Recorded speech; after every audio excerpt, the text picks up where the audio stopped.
오늘은 욥기 20장 말씀을 보도록 하겠습니다. 욥기 20장 말씀 묵상할 텐데요. 다 함께 자리에 일어나서 한 목소리로 한 마음으로 봉독하도록 하겠습니다. 1절부터 봅니다. 나아마 사람 소발이 대답하여 이르되 그러므로 내 초조한 마음이 나로 하여금 대답하게 하나니 이는 내 중심이 조급함이니라. 내가 나를 부끄럽게 하는 책망을 들었으므로 나의 슬기로운 마음이 나로 하여금 대답하게 하는구나. 내가 알지 못하느냐? 예로부터 사람이 이 세상에 생긴 때로부터 악인이 이긴다는 자랑도 잠시요 경건하지 못한 자의 즐거움도 잠깐이니라. 그 존귀함이 하늘에 닿고 그 머리가 구름에 미칠지라도 자기의 똥처럼 영원히 망할 것이라. 그를 본 자가 이르기를 그가 어디 있느냐 하리라. 그는 꿈같이 지나가니 다시 찾을 수 없을 것이요 밤에 보이는 환상처럼 사라지리라. 그를 본 눈이 다시 그를 보지 못할 것이요 그의 처소도 다시 그를 보지 못할 것이며 그의 아들들은 가난한 자에게 은혜를 구하겠고 그도 얻은 재물을 자기 손으로 도로 줄 것이며 그의 기골이 청년같이 강장하나 그 기세가 그와 함께 흙에 누우리라. 그는 비록 악을 달게 여겨 혀 밑에 감추며 아껴서 버리지 아니하고 입천장에 물고 있을지라도 그의 음식이 창자 속에서 변하며 뱃속에서 독사의 쓸개가 되느니라. 그가 재물을 참켰을지라도 토할 것은 하나님이 그의 배에서 도로 나오게 하심이니 그는 독사의 독을 빨며 뱀의 혀에 죽을 것이라. 그는 강 곧 꿀과 엉긴 젖이 흐르는 강을 보지 못할 것이요 수고하여 얻은 것을 삼키지 못하고 돌려주며 매매하여 얻은 재물로 즐거움을 삼지 못하리니 이는 그가 가난한 자를 학대하고 버렸으며 자기가 세우지 않은 집을 빼앗았음이라. 그는 마음의 평안을 알지 못하니 그가 기뻐하는 것을 하나도 보존하지 못하겠고 남기는 것이 없이 모두 먹으니 그런즉 그 행복이 오래가지 못할 것이라. 풍족할 때에도 괴로움이 이르리니 모든 재난을 주는 자의 손이 그에게 임하리라. 그가 배를 불리려 할 때에 하나님이 맹렬한 진노를 내리시리니 음식을 먹을 때에 그의 위에 비같이 쏟으시리라. 그가 철병기를 피할 때에는 놋화살을 쏘아 꿰뚫을 것이요 몸에서 그의 화살을 빼낸즉 번쩍번쩍하는 촉이 그의 쓸개에서 나오고 큰 두려움이 그에게 닥치느니라. 큰 어둠이 그를 위하여 예비되어 있고 사람이 피우지 않은 불이 그를 멸하며 그 장막에 남은 것을 해치리라. 하늘이 그의 죄악을 드러낼 것이요 땅이 그를 대항하여 일어날 것인즉 그의 가산이 떠나가며 하나님의 진노의 날에 끌려가리라. 이는 악인이 하나님께 받을 분깃이요 하나님이 그에게 정하신 기업이니라. 아멘. 오늘도 우리가 주님 말씀을 받겠습니다. 20장 말씀은 나아마 사람 소발이 욥의 말에 대해서 변론하고 있는 내용인데 이 소발의 발언이 이제 두 번째 발언이지요. 이 소발의 발언을 보면서 29절에 보니까 이는 악인이 하나님께 받을 분깃이요 하나님이 그에게 정하신 기업이니라 라고 말하고 있습니다. 우리가 어제 고엘에 대해서 말씀을 들었잖아요. 나의 대속자가 계시다. 나의 대속자가 살아 계시다. 욥이 그렇게 고백했던 것이죠. 나는 모든 기업을 다 잃어버렸지만 아무것도 지금 나에게 남아있지 않지만 나에게 이 기업 물을 자인 고엘이 대속자로서 살아 계시고 그가 나를 위하여 이 땅 위에 서실 것이다 라고 그렇게 고백하면서 하나님 앞에 탄식하고 있었죠. 어제 말씀드렸던 대로 그 고엘이 사실 욥이 생각할 때는 하나님이 자신을 심판하고 계시기 때문에 하나님과 변론하고 있는 상황이고 그러니 그 가운데 하나님과 나 사이에 어떠한 사람이 어떠한 존재가 나의 대속자가 되어 주셔서 나로 하여금 다시 살게 하실 것이다 라고 기대를 하기는 하는데 사실 욥은 그 대속자가 누구여야 한다고 기대하고 있는 겁니까? 바로 하나님이시죠. 하나님이 나를 지금까지 지켜주셨고 사랑하셨는데 지금 내가 이렇게 고통당하는 것이 하나님께로부터 오는 것이어서 너무 힘들고 아프지만 그러나 그 고엘로 하나님께서 그 역할을 해주시고 나의 모든 기업을 다시 새롭게 세워주실 분이 바로 나의 하나님이시다라는 그 고백을 애둘러서 표현하고 있는 지금 하나님이 나를 고통스럽게 하시지만 그 하나님은 나의 대속자가 되어 주셔야 하는 분이다라고 그렇게 말하고 있었던 것이죠. 그렇게 말을 하고 있었던 욥의 말을 들은 이 소발이 29절에서 악인이 하나님께 받을 분깃, 하나님이 그에게 정하신 기업이라고 말하면서 했던 그 분깃과 기업이 무엇이었나 하면 이 앞에 쭉 열거되어 있었던 악인이 당할 모든 재난과 그 저주들, 그 모든 것이 악인이 분명히 받게 될 것이다 라고 확신 있게 계속 외치고 있었던 일들이 너는 지금 그것밖에 받을 것이 없어 라고 얘기하고 있는 거예요. 나는 하나님을 기대하고 하나님께서 나의 모든 것의 대속자가 되어 주시고 나를 새롭게 하시고 나에게 힘을 주시고 내게 모든 것들을 다시 살려주실 분이 나의 하나님이십니다 라고 고백하고 있는 욥에게 소발은 아니 너의 대속자 없어, 너의 기업 물을 자 없어, 네가 받을 기업은 악인이 당하는, 사실 이 앞에 읽어보면 무시무시하지 않습니까? 여러분 이게 잘 읽혀지세요? 생각하면서 읽어보면 너무 힘든 내용들이 많잖아요. 배를 조금 부르게 하려고 그러면 하나님이 맹렬한 진노를 내리셔서 음식 먹을 때 그 위에 비같이 쏟아지고, 여러분 밥 먹을 때는 개도 안 건드린다는데 지금 밥을 먹으려고 배가 고파서 지금 줄인 배를 움켜쥐고 뭔가 먹을 기회가 되어서 먹으려고 하는데 갑자기 거기에다가 진노를 쏟아부어서 아무것도 못 먹게 하시는 분이 하나님이시다. 왜? 네가 악인이기 때문에 그런 거야 라고 얘기하고 있는 거예요. 14절에 그의 음식이 창자 속에서 변하며 뱃속에 독사의 쓸개가 되느니라. 재물을 삼켰어도 토하고, 뭔가 좀 내가 받을 것이 있고 내 소득을 내가 좀 취해서 누려보려고 하면 그 모든 것들이 다 없어지는 일들, 수고하여 얻은 것을 삼키지 못하고, 매매해서 내가 얻은 이익이 있을 텐데 아무것도 없는, 악인이 당하는 고통은 바로 그런 거야 라고 계속해서 말하고 있는데, 이 모든 것이 욥 네가 앞으로 받을 기업이고 분깃이야. 무슨 대속자가 있어, 무슨 고엘이 있어, 너 아무것도 못 얻어. 왜? 너는 악인이니까. 그가 소발이 욥이 악인이라고 확신한 이유가 무엇입니까? 욥이 고난을 당하고 있으니까요. 고난을 당하면은 악인인 거예요. 그들의 생각에서는 변함이 없어요. 엘리바스와 빌닷과 소발의 이 세 사람의 생각은 딱 고정되어 있어요. 고난을 당한다? 악을 저질렀기 때문이야. 그런데 악을 찾을 수가 없잖아요. 욥에게 있어서 악을 찾을 수가 없잖아요. 우선 욥 자신이 알아요. 내가 악행을 저지른 것이 없는데 왜 나보고 자꾸 악하다고 그러지? 그런데 그러다 보니까 나는 정직하게 고백하고 내가 아무리 판단해봐도 나는 죄 지은 것이 없어. 나는 잘못이 없어. 하나님이 나를 공연히, 하나님께서 나를 아무 이유도 없이 나를 이렇게 공격하시는 거야. 그래서 내가 하나님과 변론하고 있어. 하나님께서 왜 나를 이렇게 고통스럽게 하시는지 그 이유를 알고 싶어 라고 말하면서 욥이 말하는 것들이 더 논리정연하니까 이들의 마음속에 빨리 욥을 악인을 만들어야 되겠어요. 이게 어떤 분위기인지 아시겠어요? 내 논리가 저 사람한테 지는 거예요. 저 사람이 정직한 거예요. 욥이라는 사람이 너무 정직해서 너무 진실하게 말하고 욥이 말하는 것에 틀린 것이 아무것도 없어요. 자기들이 그동안에 욥이 죄 지었다고 생각할 만한 것을 본 적이 없어요. 그런데 고난을 당하고 있어요. 그러니까 이 사람은 죄인이어야 해요.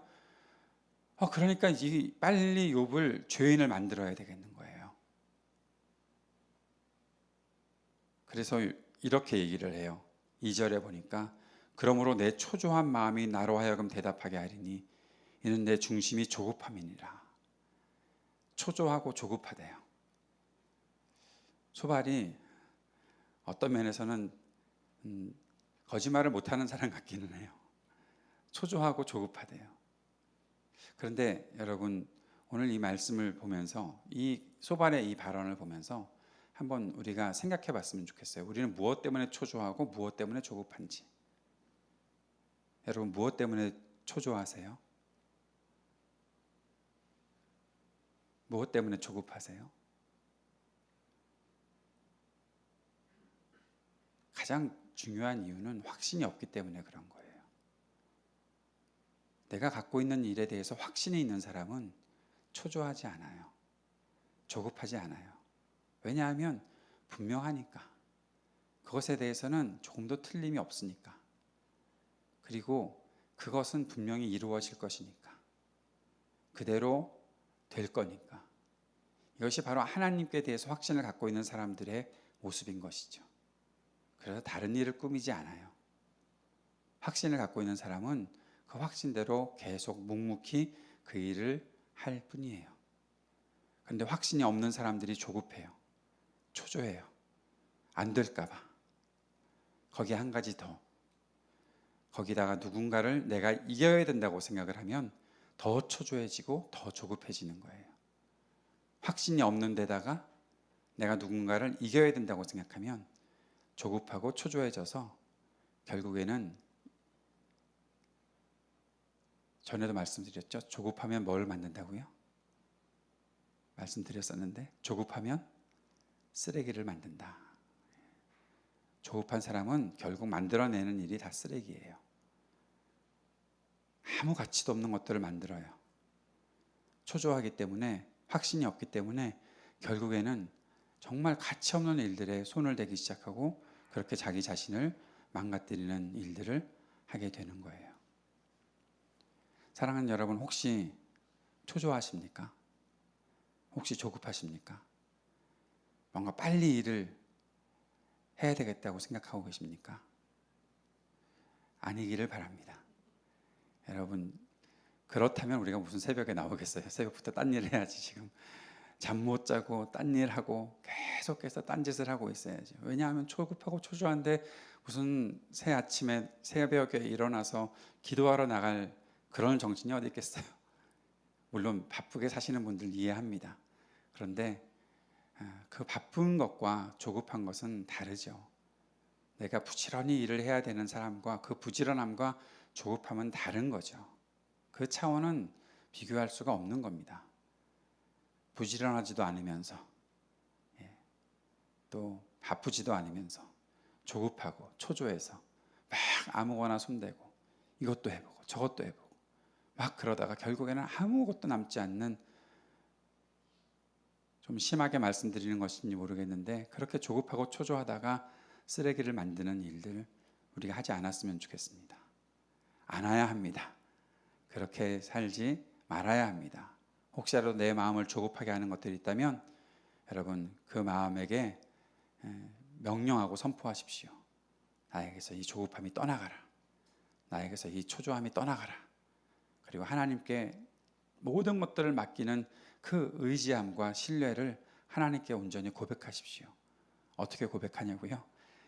말로 하십시오. 하나님, 내가 지금 조급한 것 같습니다. 내가 지금 초조합니다. 내 마음에 평안을 주십시오. 지혜를 주십시오. 그래서 그 지혜로 말미암아 내가 깨닫게 해주셔서 내가 가장 확실한 것에 거할 수 있게 해주십시오. 그래서 내가 바른 길을, 올바른 길을 걸어갈 수 있도록 도와주십시오. 내가 옳은 것을 포기하지 않게 해주십시오. 가장 가치 있는 것들을 붙잡고 살아갈 수 있도록 도와주십시오. 그렇게 그것에 확신을 갖고 살아갈 수 있게 해주십시오. 주님 앞에 기도하면서 그 조급함과 초조함을 다 버릴 수 있기를 바랍니다. 조급하고 초조하니까 무슨 일을 벌였는지 아십니까? 뒤에 계속해서 말하고 있는 악인에 대한 내용을 이 소발이 말하고 있는데, 소발이 말하는 악인에 대한 내용이 하나도 틀린 것이 없습니다. 자, 5절 말씀 보십시오. 악인이 이긴다는 자랑도 잠시요, 경건하지 못한 자의 즐거움도 잠깐이니라. 악인이 이깁니다. 세상에서 보니까 악한 자들이 이깁니다. 모든 힘을 그들이 갖고 있습니다. 그런데 그거 잠깐입니다. 금방 다 무너질 것입니다. 왜냐하면 그들이 악인이기 때문에. 이 말 맞습니다. 틀린 말입니까? 맞는 말입니다. 경건하지 못한 자의 즐거움도 잠깐이다. 여러분, 진정한 경건함 그 안에서 나오는 즐거움이 오래 가고 영원한 것이지, 경건하지 못한 채 그 가운데서 누리는 즐거움이라는 것은 그저 잠깐밖에 되지 않는 겁니다. 경건이라는 것이 무엇입니까? 여러분, 경건을 어떻게 정의하십니까? 저는 경건을 하나님 앞에서의 삶이라고 정의합니다. 내가 하나님 앞에 서 있다. 내가 하나님 앞에서 하나님께서 주시는 즐거움을 가지고 누리고 있다. 그 하나님 앞에서의 내 마음이 자유하고 하나님 앞에서 내가 기뻐할 수 있다.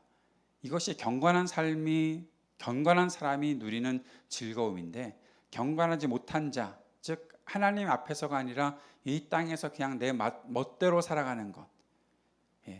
전도서에서는 하나님 없이 사는 삶을 가리켜서 해 아래에서의 삶이라고 말했었고, 해 아래에서는 새 것도 없고 해 아래에서는 아무것도 가치 있는 것이 없다라고, 다 헛되다라고 말하고 있지요.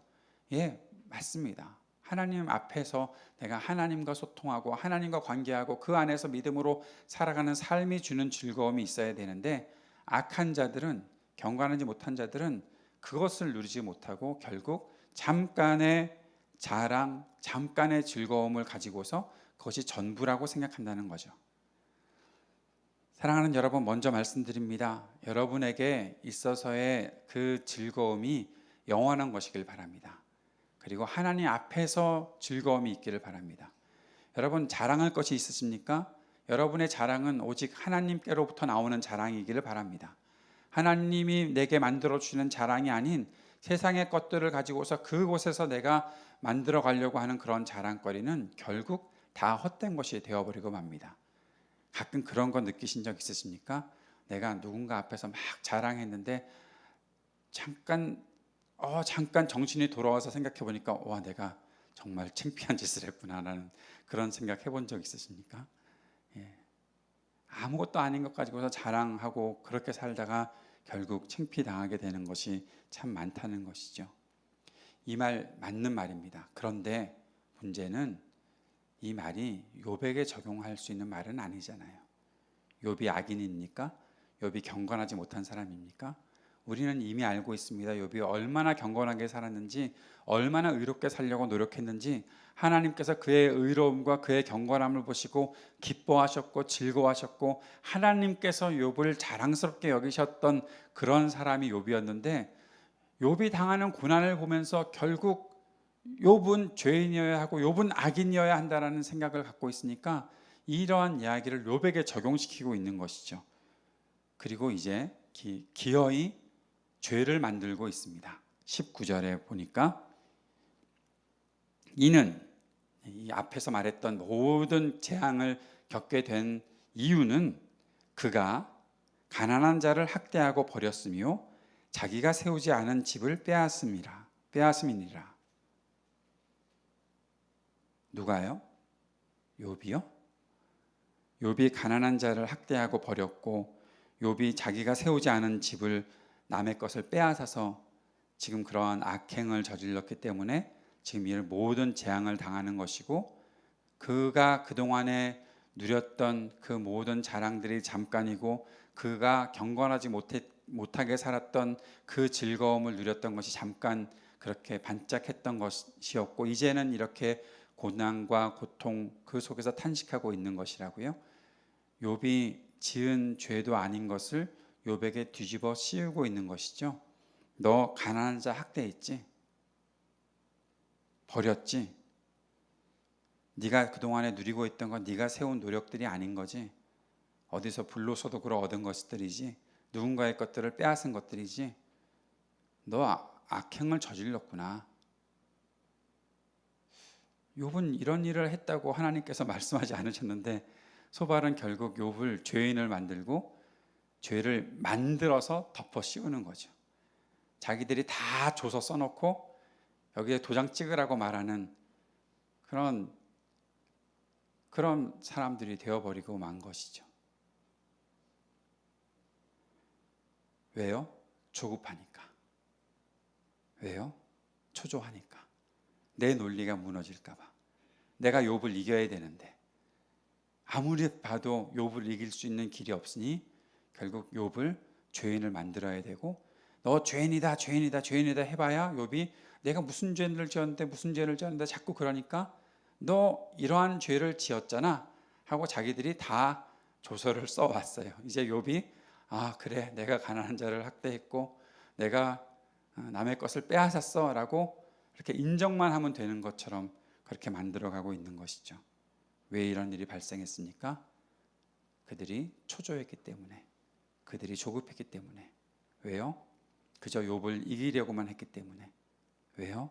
그저 그 마음만 가지고 아무런 확신도 없었기 때문에 그랬던 것이죠.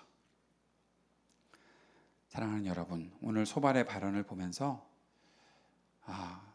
참 사람이 조급하면 안 되겠구나라는 생각들을 다시 한번 해보게 됩니다.